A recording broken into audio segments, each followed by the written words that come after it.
Well, hi, everybody. Welcome to My Favorite Mistake. I'm Mark Ravin. Our guest today is Jason Levin. Among other things, he is author of the book, Relationships to Infinity, The Art and Science of Keeping in Touch.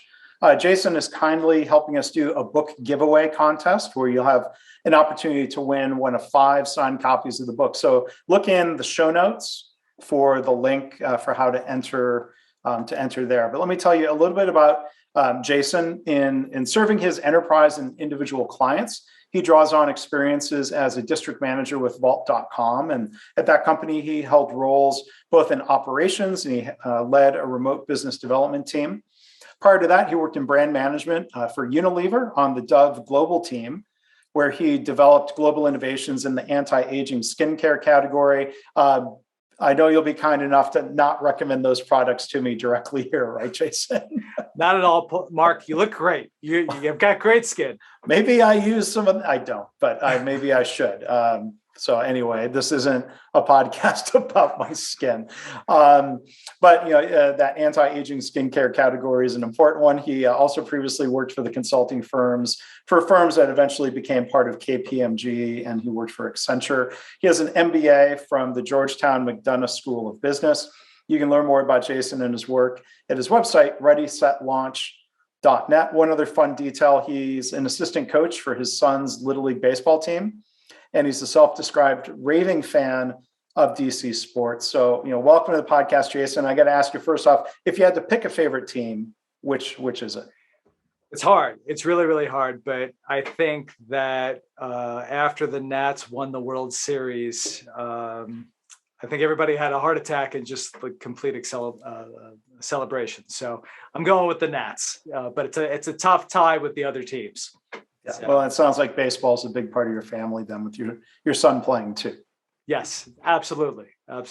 And it's a great sport. A lot of life lessons. The game is about struggle and mindset, and so a lot of great lessons both in the sport and life itself. So resiliency lessons. I think back to Little League. Yeah, you're not always going to get a hit, right? And you're not always going to field things cleanly. And sometimes you're going to make mistakes, and guess what? Sometimes your team mates are going to make mistakes. Hence, this is a great way to introduce the podcast. We could just talk about baseball the entire baseball mistakes, because kids at that age don't always know the rules either, which probably leads to some funny mistakes, right? Well, it's interesting because my son is now at a level where they're introducing the drop third strike. Mm-hmm. And so that's going to create a whole level of chaos because, some of the catchers are really, really good. Some of the catchers, they're just trying to field the pitch. And so I think it's going to create some really interesting dynamics. And you're right. Baseball is also a lot about rules and situations. And so, all right, in this situation with this number of outs and you've got a guy on third, do you really need to throw home if you're the first baseman, the ball's hit to you, just step on the bag? But, again, it always depends. So it depends. And just one other recollection. I mean, I played Little League baseball, and then there was a period where I umpired. And boy, umpiring forces you to know all the weird things that are going to happen of runner being hit by a ground ball, 2, maybe 3 kids ending up on the same base. Like, what do you do to unpack all of that? I have a huge amount of respect for umpires now that I've coached, because there's so much to watch in a game. And actually, I had to walk and chew gum at the same time. I would coach third base and I'd be scoring the game at the same time. So it's a lot of mental energy to go from just spectator to, wait a minute, what's just happened here and what's my role in all of this? Yeah. So kudos to you for being an umpire. Wow. Yeah, that was talking about mistakes that were made there, but as me as the umpire, but it's not an easy thing to do. No, and I think it's also important for both parents and players to recognize that part of the game is the imperfection of what the umpire is going to do. Mm-hmm. And sometimes their call will be, the most significant thing about the game. And that's the way things happen. Yeah. And it's important to show those umpires grace. And that's something we try to, in my coaching and the other coaches that we work with, internally, we want to recommend an optometrist for them, but externally, And I'm sure you have a great optometrist, Mark. I'm sure you're, I was probably wearing contact lenses, so it was less obvious back then. Okay. So Jason is, so we're going to talk more about his work, and I think this is where his favorite mistake story may come from. He's currently a speaker and a trainer. He does all sorts of coaching as an executive career coach, business development, and outplacement. And he's also the co-host of a podcast, Parents at Work. So I'll encourage you to go check that out if you're a parent or you have interest in that topic. So Jason, with the different things that you've done in different phases of your career, I'm curious to hear where the story will come from. What is your favorite mistake? And this was a really hard question, but I think it really came back to when I was graduating high school. And, you get the most likely to succeed and the most popular. And I got voted most talkative guy. Yeah. And for me, it was a revelation because at the time, I didn't realize I talked a lot. It was like this huge self-awareness moment. Yeah. I said, and it got me thinking about all these different kinds of things. Wow, maybe I should ask more questions. Maybe I should pause more. Maybe I should engage people that are not speaking. Mm-hmm. And so while, nothing bad really happened, I realized at that moment that I had very low self-awareness. And I wanted to do something about that. Yeah. And that kicked off a whole journey around how I thought about myself, the questions I asked, and to stop talking, which is still. Yeah, I mean, the kids don't have the kids aren't self-aware enough to vote most self-aware in the school. It's stuff like best car, best athlete. Right. Most talkative. Yeah. So that's either good for being a podcast host or bad, depending on what kind of show you host, right? Exactly. But then it's also about how do you ask your questions and how do you show your curiosity and those kinds of things. And it really got me thinking in college around how I interact with others. Mm-hmm. And as I think about another stumble, because yes, I was gregarious and talkative, and I felt very blessed that I went to Rowan University in Glassboro. I was elected president of student government. And in a lot of state schools, you go on a full scholarship. And so that was very exciting for me. And at the time, I was really working on my listening skills and trying to become more self-aware. And I had a real unique opportunity to interact with one of the benefactors of the institution, Mr. Rowan, who had donated $100 million to the school. And talking about not being able to listen, I made another huge mistake where I set up a meeting with him. He was expecting me in his office. I called to reschedule, and Mark, I never followed up. I never rescheduled. Wow. And I'm 20, 21. What did I know? Well, were you busy? It just slipped your mind? It hadn't been written down on a Post-it note somewhere? I had no system. Yeah. I said I was going to follow up. I never did. And 2 weeks later, 2 weeks had gone by. I hadn't followed up with Mr. Rowan or his assistant about getting another meeting on the calendar. Yeah. The VP of Institutional Advancement, the university's head fundraiser, called me in and yelled at me for half an hour on how could I make a promise and not keep. And I recognized at that point, I also wasn't listening. I wasn't listening to the own commitments that I was making and not following through on them. And from that point on, I became like, this is my favorite technology. The pen. Having the pen and the notebook.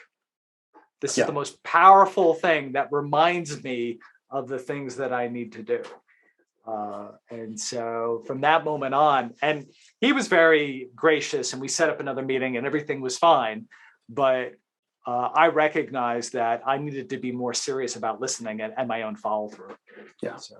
So Rowan didn't yell at you, Mr. Rowan did. Mr. Rowan, may rest in peace, one of the most amazing people on earth, did not yell at me at all. But the head of institutional advancement, he was very animated. He was very, and rightfully so. I mean, here's somebody that had given the institution $100 million. At the time, the largest gift to a public institution in 1992. Mm-hmm. So interesting that actually Malcolm Gladwell did a podcast on his podcast Revisionist History about the Rowan story. Oh. And he actually asked, Mr. Rowan gave $100 million to this little university in South Jersey. Why didn't anybody else? So incredible human being, but I could understand the perspective now, many years later, of the VP of Institutional Advancement. And he taught me a great lesson that I needed to be more intentional. I'm surprised that lesson had to be 30 minutes long. Is it the same tirade repeated over and over, or were you not listening? I think that one, it was the, what are you thinking? What were you thinking? What did you do? Then he clearly made the, here's your impact. Here's what you do wrong. And here's what I expect from you if you think you're going to get another meeting with him. Mm-hmm. Because, here you have a CEO of a major organization that doesn't have all the time in the world. He is blessing you with his presence and his mentorship. Yeah. And you need to treat him as such. So I think the meeting, it was a complete dress down, but I think he went in mind-numbing detail on the things I did wrong. Sounds like it. I mean, I wasn't voted most talkative, and I can't remember the last time there's not many tirades given. I've been on the receiving end of tirades or being dressed down, but that didn't seem like that needed to be more than 5 minutes. And okay, yes, sir, I've got the point. I apologize and move on. But I guess he really wanted to drive that home. I was ready to leave the office after minute 2. But, and you can't just you can't cut him off and say, okay, got it, understood, or anything like. You just got to, I guess, just sit there. Yeah, it was a lot of nonverbals. Okay. I understand. And then this, you talk about paper and pencil, and this is probably not a smartphone era where now if you'd pulled out your phone and started looking at it, that would have triggered a different tirade. But it's really fascinating because at the time, this was like 1996. I had just gotten my first email address from the institution. I think it was like 1996, 1997 is when I opened my Hotmail account, so no, there was no phones. The phone was on the, on the desk. It was connected to something. So, So I appreciate, there's, I think, a lot of depth to what you shared there around self-awareness and follow through and listening. And these are mistakes that, a lot of times, people will make mistakes like that when they're young. And then I imagine there's then maturity versus like specifically reflecting on those things. Like where do you think the balance that's led you to develop as a person, as a professional? How much of it is just time and maturity versus specifically saying, okay, I gotta act differently? Well, I think that over time, I've come to really embrace that feedback is a gift, right? And I also think one of the things that I also learned in college and becoming president of student government is that I need to really challenge myself. And if I don't challenge myself, if I don't become uncomfortable, then I'm not learning, right? So going to Accenture was an amazing learning opportunity. Getting a Rotary scholarship to study in France, an amazing learning opportunity. Then getting, essentially a French firm that became KPMG to hire me, another learning opportunity. And that's actually where I had my first major speaking opportunity in a foreign language. When I was at RSM at the time, I told them that, I'm a public speaker. I'd done speeches before. I actually gave a 15-minute talk in French to a group of 700 French B2B managers on the state of e-commerce back in 2001. Yeah. And I mean, my heart was racing, like hard enough to give a talk in front of 700 people. And I was, I don't know, in my mid-20s, but I had to do it in French, which, if you hear me talking French, I've got a thick American accent. And so, often it takes a certain amount of time to prepare, but to be able to do that in French, took a heck of a lot more preparation. And so one of the things that I've also been intentional about in terms of like listening and taking feedback is just seeking a challenge and not asking myself, am I ready? But rather like, let's go test myself. Let's go test myself and see how that's going to work. And I think using those intentions have allowed for me to evolve and develop in different ways throughout my career. Yeah.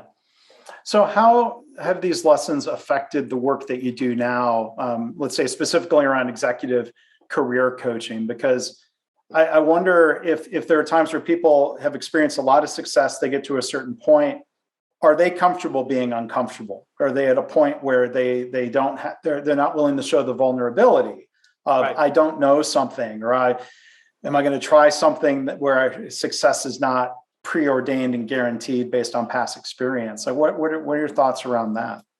Yeah. And for me, my philosophy really evolved after I got my MBA at Georgetown. I went on to Unilever and working on Dove lotions and creams. And by the way, Mark, you have wonderful skin. All you need is I think it's the Zoom. What's that function that smooths you out a little bit? I can give credit to that. You've got great skin, Mark. Sorry to interrupt, but please stop saying I have great skin. But I interrupted you. I apologize. Not at all. Not at all. I think what really evolved my thinking was around what brand marketing can do for individuals and how I began to think about brand principles and purchase decisions are also career decisions. So when we talk about intentions, I really think your next career decision is your next purchase decision. You self-selecting into that next opportunity is an intention to buy on your own behalf. Then who's the customer? So is it internal mobility upward or laterally within an organization? Who's that customer? What do they care about? What are their perceptions? And then are you making a move outward? And what does the market want? What does the market need? So I think a lot of the classic marketing, 4 Ps or 6 Ps or however you learn them, and being able to understand yourself then allows for you to then make those movements forward. And to your point, it's not that uncommon. I mean, I was just, on with a client yesterday who had gone through a series of very senior level interviews, very credentialed, and they didn't get picked. And it wasn't one process, it was a second process, it was a third process. And we were starting to have a conversation around not the functional elements of the interview, but the emotions they were feeling around losing their mojo. Mm-hmm. And that gets back to classic marketing also. The best way to lie to a woman is in face care. She actually doesn't want to know functionally what a face cream does. Mm-hmm. Emotionally, it makes her feel confident. And that's the most important thing. Mm-hmm. And the same types of things happen when I'm working with my executives is that how do they feel about this next opportunity? Or how do they feel about this challenge in front of them? And they might say they want feedback, but deep down, they just want a compliment. So it's interesting. Yeah. The laws of marketing actually play out quite nicely in people. So, and imagine somebody who's been really successful. They're going to extend your analogy about the purchase decision. If somebody, is a consumer, there is this abundance of different skin creams, or an overwhelming number of different toothpastes if you're going down that aisle. Right. And I think something to be said where like this high, having so many products to choose from becomes paralyzing. Sure. Is a similar thing true when it comes to, let's say, career opportunities for someone?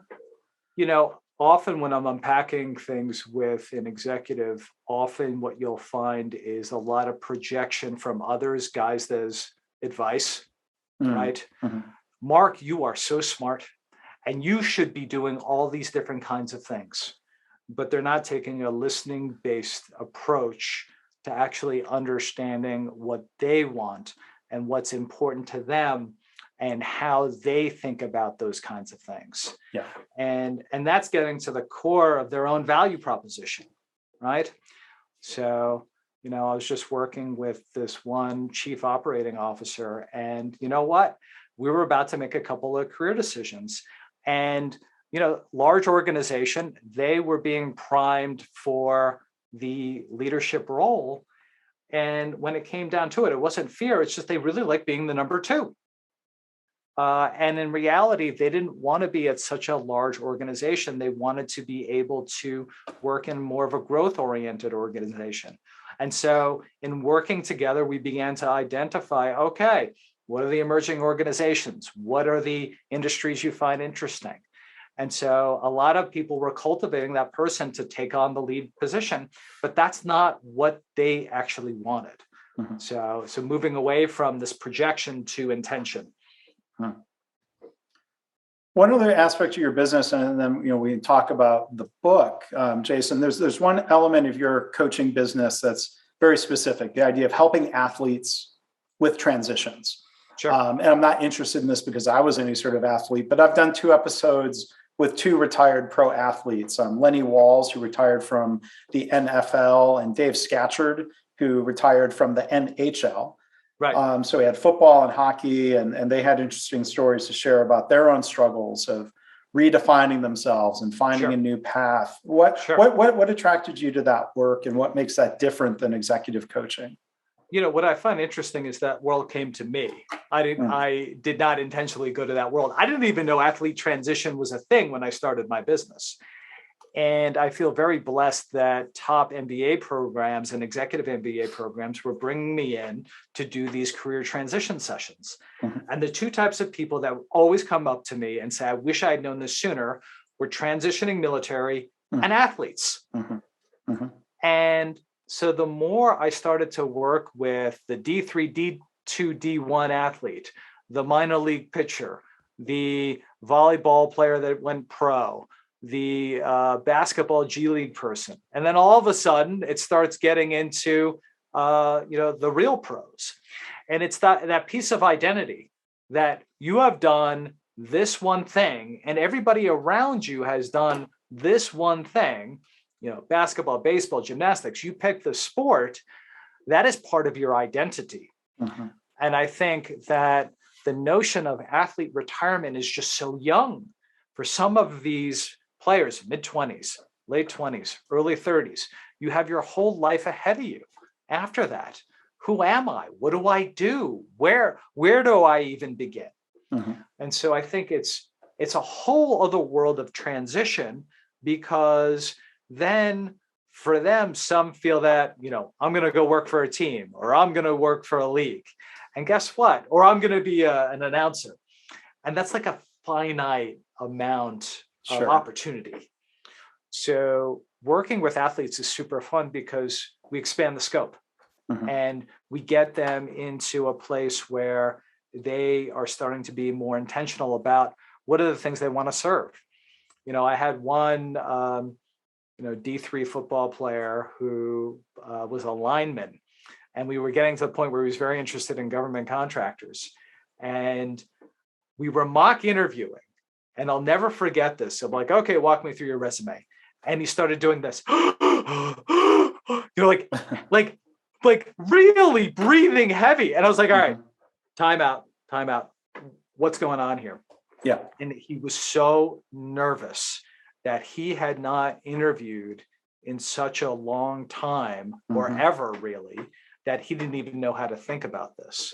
And so from a mindset perspective, getting this 6'3", 270-pound lineman to relax in an interview, and it was super fun. I said, okay, what calms you down? And he was kind of sheepish. He's like, puppies. I said, all right, we're going to create a checklist, and on your phone, you're going to have a YouTube of puppies before you go in the interview. And it took his nerves level from a 10 down to a 5. And then we are allowed to start talking about his story. And so athletes, not only on the identity stage, need to be able to talk about who they are, but then articulate to others what going above and beyond is, what's working in a team is, learning how to learn. And what athletes don't get is that they're coachable. Every athlete I talk to, I'm like, how many coaches have you had in your career? Dozens, scores. Did each of them have a different perspective? Yes. Did you adapt? Yes. Athletes are more coachable than most because they have already been through it. And that's something in their quiver they don't talk enough about. Yeah. So I've heard Enterprise Rent-A-Car, I think they do advertisements about this. They very specifically look to recruit and hire college athletes, like from non-revenue sports, people who are not going to pursue a career in professional sports. But I'm sure for all of those dynamics, they're coachable. They're probably competitive and success oriented while also being a team player. There are probably like a lot. I had a classmate. She played field hockey at Northwestern, and they were in the top tiers of college field hockey. I thought it sucked coming to an 8 a.m. class, hauling my butt out of bed. She was coming after practice in her sweats, carrying a bag of field hockey equipment. I'm like, all right, she's working way harder than me. And she was in very high demand coming out of college for consulting firms and jobs, and for good reason, because she was not only super smart and talented, but that sports experience, I think, was very attractive to employers. Absolutely. And they know how to work in teams and work in ambiguity, because that is what they do. So it's fun to help them identify that in the professional world, or in the nonprofit world, or the government world, whatever they seek to do, and just help them interpret how their experience actually applied to where they want to be. Yeah. So part of what Jason does, again, our guest is Jason Levin. He has written a book about relationships to infinity, the art and science of keeping in touch. So I want to ask you about the infinity part, because none of us have infinite time in the day or the week. How do you frame this idea of choosing to make time to focus on connections, reconnecting, focusing on relationships, given that we've got finite time? We have finite time, but when we think of Maslow, and you look at all the social science and research about what keeps a human being alive: food, water, shelter, security, and connection. All the social science, and something that I felt these past 2 years was a level of loneliness. And I did not realize how important connection is to our own survival. So, and you raise something really important, is how do we use our time to either inspire us and move us forward, or use our time to just get things done?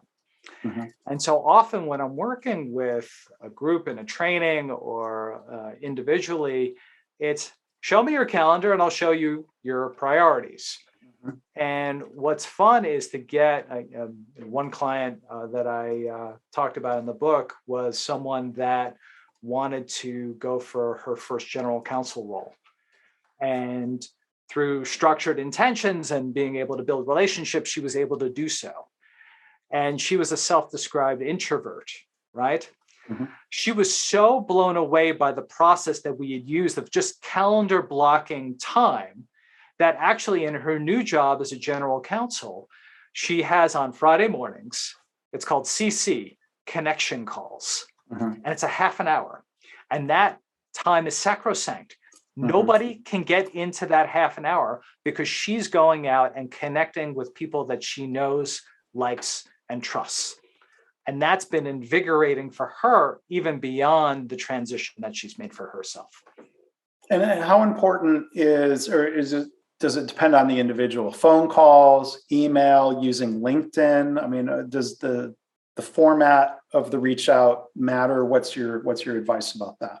So I think that the message is more important than the format. You could send a carrier pigeon, you could send a smoke signal. The most important thing, and you're seeing a lot more research come out on this. There was just an article in Cosmo on the power of nostalgia, right? So what are we doing with this time? How do we reconnect with people? It's not that I should reconnect. It's the how. Well, what's a favorable memory you have of that person? And can you share that with them? What did an early boss or supervisor or colleague have a favorable impact on you? And to be able to aggregate that on a weekly basis, to share those memories is a wonderful way to reconnect with people. Yeah, that seems like a much better way than some generic, like, oh, I hope you're doing well. It would be good to catch up sometime. Like that doesn't carry the same weight. And that's why I talk in my book, I think networking is a nonsense word. It's a catch-all phrase.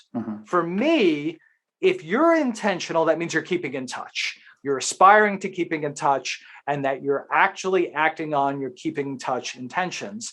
And so the reason I use infinity is that, and actually in the book cover, the infinity symbol is not fully closed, meaning that the work is never fully done.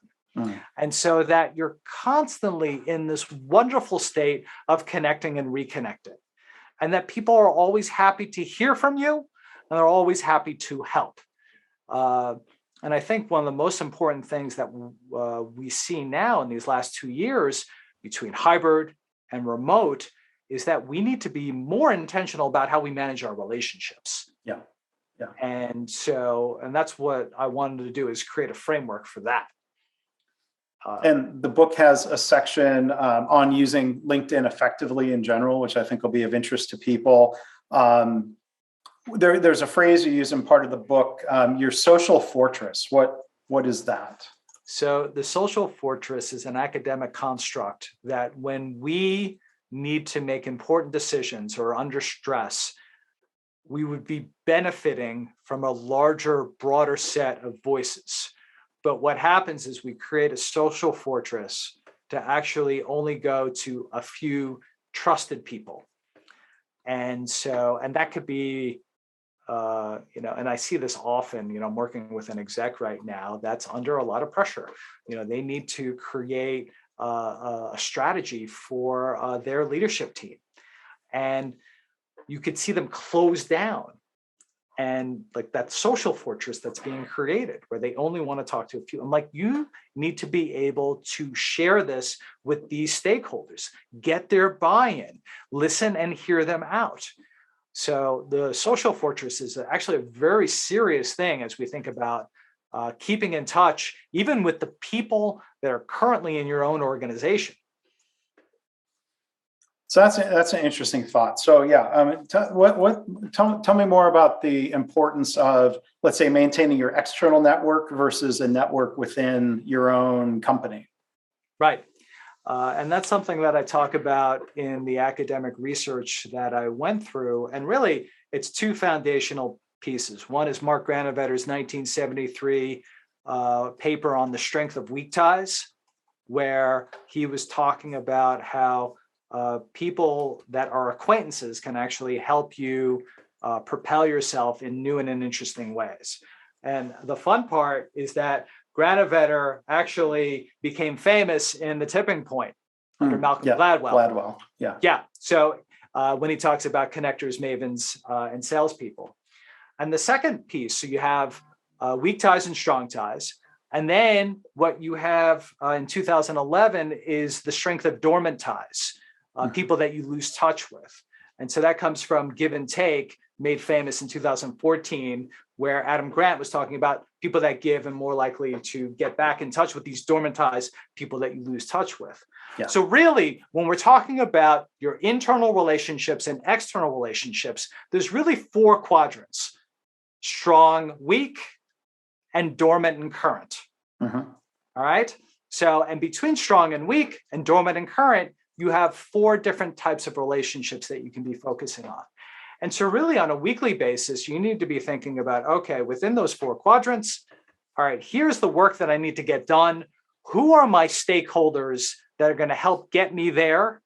And within my own organization, who else needs to be involved in this so that we can make sure that we get that right buy-in and get your work done?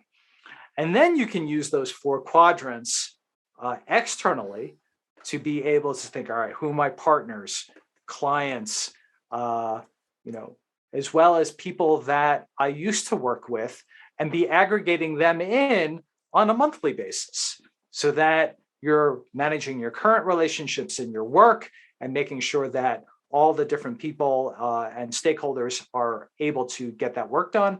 And then also making sure that you're nourishing the network you already have. And that's the joy of Dormantage. Well, academia and consulting realms all love a good 2x2 matrix, right? I say all the time, I'm an MBA. The only way I can explain something is by a 2x2 matrix. But I appreciate that you are citing not just academic research, but also Cosmo. Yes, of course, of course. And that's where I get my skincare tips, by the way. Mark, that's wonderful. That's why I like you so much. That's fantastic. I meant the academic research. There's a lot of no. Well, and the fun part is that these academics are really onto some very interesting things, and they've uncovered things even before the business community actually implements them. Yeah. So, I love the Dormantage research because essentially what they did was they asked a group of executive MBAs to go ask for help on a business problem. And they asked for 5 people they currently knew and 5 people they lost touch with by 3 years. And the people they lost touch with by 3 years gave better advice, better insights, and better introductions. And the academics, well, why? Well, those people that you know that go on to do other things, they build new networks, they observe other things, they go into new hierarchies. Mm-hmm. So I say this very genuinely, that keeping in touch will make you smarter. Yeah. Keeping in touch will actually not only help your career, but at the bottom of the Maslow pyramid, it'll actually make you feel better.